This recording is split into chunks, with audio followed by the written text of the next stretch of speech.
welcome again to this edition of Capitol Dateline. I'm your host, Brad Swanson. We are coming to you, yes, just a few blocks from the Capitol, but not from our studios. We're coming to you from the newly opened Knox Medical, a new medical marijuana dispensary here in Tallahassee, Florida. We did a segment last year on the constitutional amendments, and here we have a real-world example of the results of the votes of the citizens of Florida. So I'm joined by Bruce Knox. Bruce, welcome to the program. Thank you so much for having me. All right, Bruce. So we're going to jump right into it. So tell us why you got into this business, and you know, tell us a little bit about your reasoning.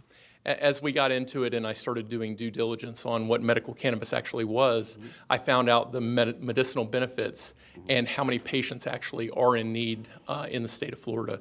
And it's people that we know in our normal walks of life. It's a person sitting next to you in the church pew, or a person going to school with your children or whatnot. Right. So it's really about patients in need. So patients in need, you know, is there a typical type of client that you see, or is it as broad as the list that was in the constitutional amendment?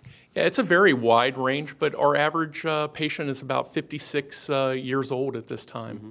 All right. So you're dealing with folks in their 50s. It's typically I'm in my mid 40s, so we all feel those chronic pains. So that's kind of where your target audience probably starts for the bulk of it. Yeah. I would think so, yes. Although you have very sick children, intractable epilepsy, and other conditions like that. So it's not limited just to that age group. We have our very first patient was 23 years old.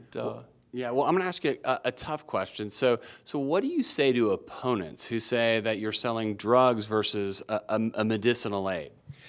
This is a natural product that has many healing properties, and I think that we all know somebody in our lives who could benefit from medicinal cannabis and not have the side effects of the pharmaceutical drugs that are on the market today. Okay, so we know it's legal, at least by constitutional fiat, and we're here in Florida. Dispensaries are opening. Tell us a little bit about the Knox system of stores, and where are you, and where will Knox be next in Florida? Great. We opened, this is our third dispensary opening today here in Tallahassee. We have Gainesville, which has been open for about 6 weeks now. Orlando opened about a week behind that. Then Jacksonville will be next in 2 weeks. Lake Worth will be after that, and then St. Petersburg. And then in late this year, we should start opening more stores after that. Yeah, and so at these dispensaries, at the one in Tallahassee here, you also have a clinic attached but not required. So how are those partnerships going? How are you seeing doctors in the local market responding and embracing this new availability? Well, I think I heard earlier that there's approximately a dozen doctors in the Tallahassee market who are writing recommendations. We, of course, have no affiliation to the doctor who is next door. But again, it's about patient access, and it starts with the doctors.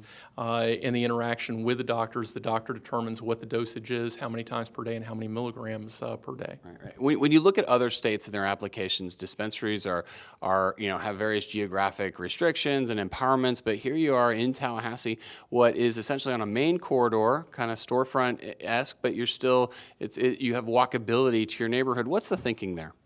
Well, it's about finding what we felt was a great location for accessibility in Tallahassee, as well as accessibility to I-10 to handle neighbors from the west and the east. Okay. So it just has good accessibility. It has good visibility from the road, and we're happy to be here. Right. Well, Bruce, thanks so much for joining us. We'll stay tuned to this issue and to the growth of Knox. And I know this is an always evolving issue, so I'm sure you'll be involved in the legislative process. We appreciate you being on the show. Thank you so much, Brad.